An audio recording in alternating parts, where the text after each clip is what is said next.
pag wala kang game, wala kang mare-retain. Iba yung wala kang pera pero kaya mong pumul ng EA. Yung hindi ka na marunong mag-lead ng relasyon at ng sarili mo. Hindi na nagiging loyal ang isang babae dahil hindi na ganun ang nararamdaman niya para sa'yo.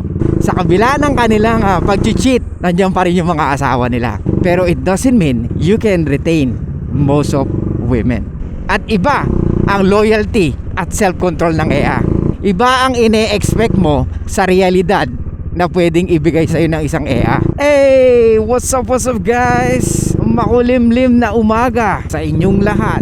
Ito po ang inyong lingkod, Suplado Boto. Okay, for today's vlog, let's talk about yung nagtag sa atin ito. Pakipanood muna mga ropa. As a martial artist who is into sports and all that, I am big time when it comes to loyalty. Truth be told, that's the only thing I ask of. What will bother me a lot is disloyalty. And practicing sports will promote and improve your discipline.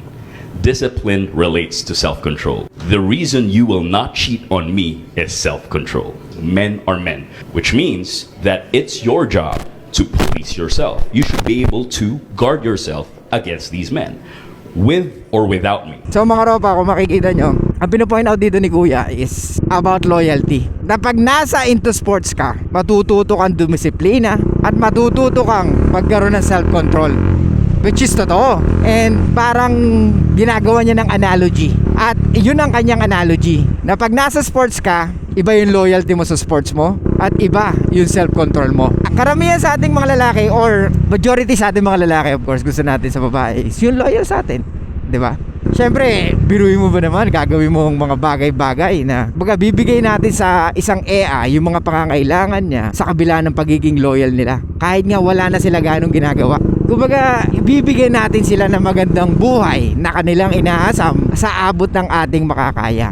Kaya dapat, ang pipiliin nating babae is yung talagang loyal, hindi yung mapaglaro. Kaya nga mga ropa, lagi ko sinasabi sa inyo na dapat natin pagsumikapan yung mga gusto natin sa buhay. Hindi lang puro yaman, hindi lang puro pera, kundi dapat maging knowledgeable tayo. Sa bawat ginagalawan natin, dapat meron kang alam kahit papano. Kumbaga dapat meron kang knowledge, hindi ka pwedeng go with the flow lang. Dapat may alam ka, especially pagdating sa EA mga ropa. Dahil lang EA, pag hindi mo alam kung ano ang nature nila, then pwedeng i-follow mo lang kung ano yung napapanood mo sa pelikula. Or kung ano yung mga nasasaksihan mo sa kapaligiran mo. Iba ang babae, okay? Iba ang ine-expect mo sa realidad na pwedeng ibigay sa'yo ng isang EA. Kaya mga ropa, pag-aralan nating mabuti kung paano at ano ang mga bagay na talagang irresistible para sa kanila. Kasi sinasabi niya dito ropa, na pag nasa into sports ka, may self-discipline ka, may self-control ka, at pwedeng maging loyal ka. Totoo yun mga ropa. Pero wag nating kalimutan na iba ang loyalty ng babae sa lalaki. Gets? Kung ikaw bilang lalaki may self-control ka dahil nasa sports ka, hindi ibig sabihin na nasa sports siya or she playing sports, pwedeng magkaroon siya ng self-control pagdating sa relationship. Pwedeng sa sports, oo. Pero pwede mo ba madala yung self-control na yon at loyalty na yon sa relationship mo? Pwede. Pero lagi natin dandaan, magkaiba ang relationship sa sports. Okay? Yes, meron tayong relasyon sa sports, pero iba yung relasyon mo pagdating sa EA. At iba ang loyalty at self-control ng EA. Okay? Kaya nga lagi ko sinasabi na pagbutihan natin sa buhay at pagyamanin ang sarili, hindi lang pagdating sa pera, kundi pagdating sa kaalaman natin sa buhay. The more na mas marami tayong alam sa buhay, the more na mas marami tayong pwedeng i-share sa isang EA at pwede niyang malaman. Kaya nga pagyamanin natin ang ating sarili pagdating sa relationship, pagdating sa wealth, at pagdating sa health. Napaka-importante niya mga ropa. Kailangan balanse yan. Hindi mo pwedeng sabihin na magaling kang magplan ng date, okay ka na. Hindi mo pwedeng sabihin 6 flat ka, good looking ka, okay ka na. No, it's not. Of course, you have the advantage to attract most of women, pero it doesn't mean you can retain most of women. Gets? Mali tayong daan. Sa baba tayo dumaan mga ropa. So loyalty. Ano lagi ko sinasabi pagdating sa loyalty ng babae?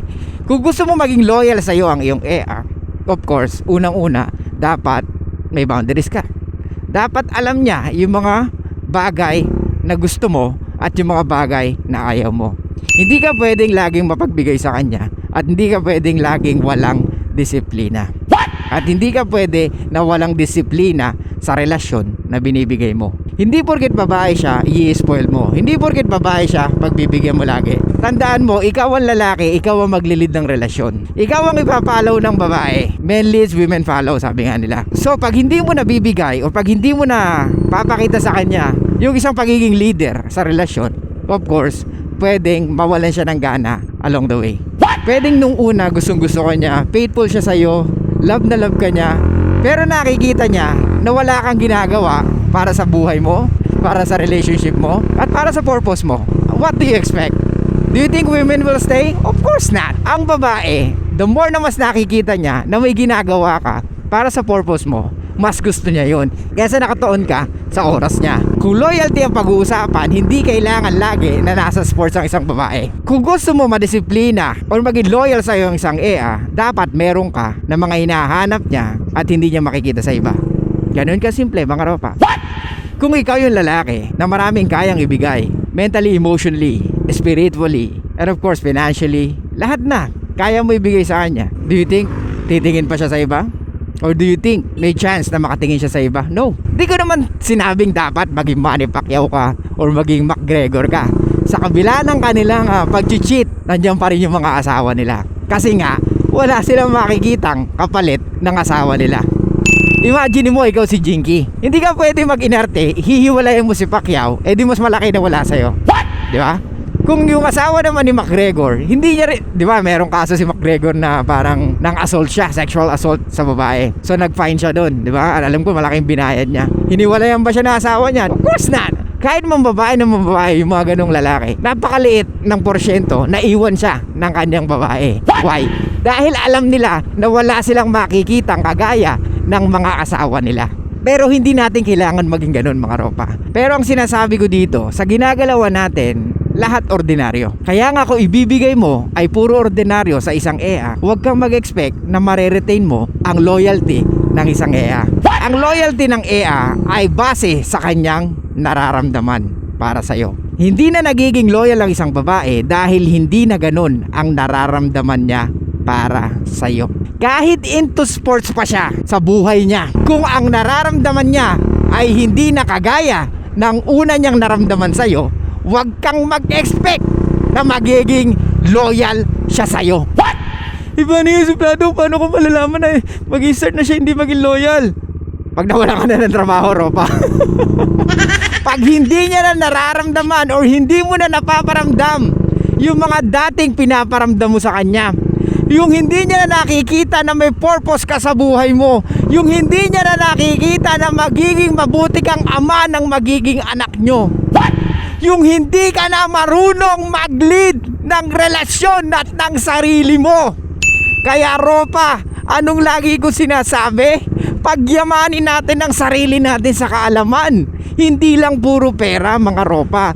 Dahil ang pera kaya mong kitain kahit anong diskarte pa. Hindi lang pera ang nagpapasaya sa relasyon at sa EA, kundi yung mga kaalaman mo na pwede mong ibahagi sa kanya. Dahil doon niya makikita kung ikaw yung lalaki na maraming alam or nagpipiling-pilingan na merong kang alam. Ang mga babae magaling mag-filter ng mga the best na lalaki. Kaya nga pag hindi ka na the best, nababawasan ang kanilang pagtingin. Kaya mga ropa, pag sumikapan nating maging the best, lagi nating piliing maging the best. Lagi nating gawin yung ating best. Okay? Huwag tayong tamad. Huwag tayong puro shortcut. Huwag tayong puro na pag marami kong pera, marami kong EA. Well, pwede. Pero it doesn't mean nun, quality ba ang EA mo pag marami kang pera? Iba yung wala kang pera, pero kaya mong pumul ng EA. Mas lalong iba yung marami kang pera, mas marami kang mapupul na EA. Kung wala kang pera at may game ka na at kaya mo mag-pull ng EA, clap, clap, clap para sa'yo, Ropa. Dahil saludo ako sa'yo na kahit wala kang pera, kaya mong mag-pull ng EA. Karamihan sa inyo nag-iisip palagi, pag may pera ako, I can pull any woman that I like. Pwede. Pero tandaan mo, kung wala kang game or wala kang baho talaga nito mga Ropa, puki ng pero tandaan mo, kung wala kang game at hindi mo alam kung paano makipag-usap sa EA, huwag kang umasa na yung pera mo madadala ka sa EA na gusto mo. Kung ganda at sexy lamang, of course pag may pera ka, kaya mong kumuha. Pero yung babae o yung EA na pangarap mo na magiging nanay ng anak mo, baka doon mahirapan ka. Women always looking for the best guy. Hindi ibig sabihin nun, pag may pera ka, the best ka na. The best ka pagdating sa pinansyal. Pero tandaan mo, women always move by their emotions and always dictate by their emotions. Kaya nga kahit ang magulang ng EA mo ayaw sa'yo dahil ang gusto nila yung mayaman na lalaki para sa anak nila, ikaw ang pinili nila dahil emosyon ang pinagagana ng anak nila. Maliwanag ba mga Ropa? Kaya pag-aralan yung mabuti kung anong mga pangangailangan ng babae pagdating sa emotions nila. Dahil dyan, mareretain mo ang EA. Kahit balibaligtarin mo, kahit sinong pakinggan mo na vlogger or content creator pagdating sa pag-retain ng EA or pagdating sa relasyon, tandaan nyo, pag wala kang game, wala kang mare-retain. Gets? Wala kang pinagkaiba sa babae na puro ganda lang ang kayang iambag. Kaya mong kumuha ng kahit sinong lalaki, pero hindi mo kaya mag-retain ng pangmatagalan na lalaki. Gets? Pero syempre, kayo pa rin ang may advantage mga EA. Kasi kayo, pag ginamit nyo ganda nyo, enough na para ang lalaki mabaliw sa inyo. Pero don't expect yung lalaking pinapangarap nyo mag-i-stay kung ganda lang ang bibigay nyo. Okay? Mga Ropa, game ang dapat nyong pag-aralan at female nature ang dapat nyong pagtuunan. Okay? Saan nagre-respond ang mga EA? Ano ang mga bagay na nakakapag-attract sa kanila? Pera ba? Kagwapuhan ba? Katangkaran ba ng kalalakihan? O yung may alam ka kung paano pakiligin ang EA? So yun lang guys, thank you so much. I'll see you guys next time. And bye-bye. Show love and peace out. Sana may natutunan kayo mga Ropa. Puta, sumakilala muna ko dun ha.